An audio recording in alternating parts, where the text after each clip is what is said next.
करण्यात आलेला देखावा सादर करण्यात आलेला आहे, काय सांगा?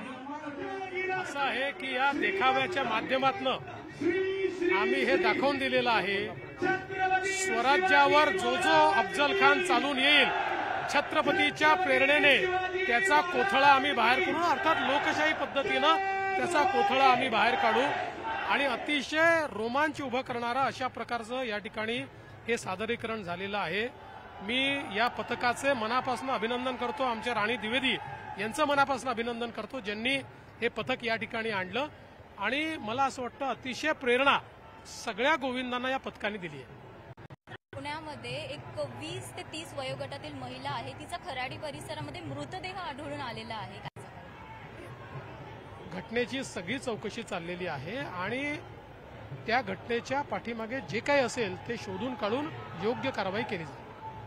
छत्रपती शिवाजी महाराजांचा पुतळा जो आहे तो सिंधुदुर्गमध्ये कोसळलेला आहे, त्यावरून अनेक राजकारण केलं जात आहे, काय सांगा? असं आहे की छत्रपती शिवाजी महाराजांचा पुतळा कोसळणं हे अत्यंत दुःखदच आहे, त्याबद्दल आपल्याला सर्वांना दुःख आहे, पण त्याच्यावर राजकारण करणं हे त्याहीपेक्षा दुःखद आहे। पहिल्यांदा तर सगळ्यांना कल्पना आहे हा पुतळा राज्य सरकारने तयार केलेला नाही, तो भारतीय नौदलाने तयार केलेला पुतळा आहे। शक्यता अशी आहे की तो पुतळा त्यांनी तयार करताना ज्याला काम दिलं त्यांनी इतक्या वेगानेही हवा येऊ शकते, वारा येऊ शकतो याचं आकलन योग्य प्रकारे केलं नाही आणि जे काही त्या ठिकाणी लोखंड वापरलं जातं तर ते लवकर जंगू शकतं याचंही योग्य आकलन कदाचित त्यांनी केलेलं नाही।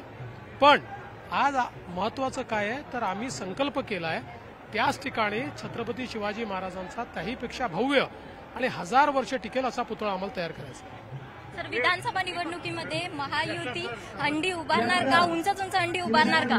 आमचा मनोरा सगळ्यात उंच असेल, सर्वात जास्त थर त्या ठिकाणी असतील आणि निश्चितपणे ही हंडी आम्हीच फोडू।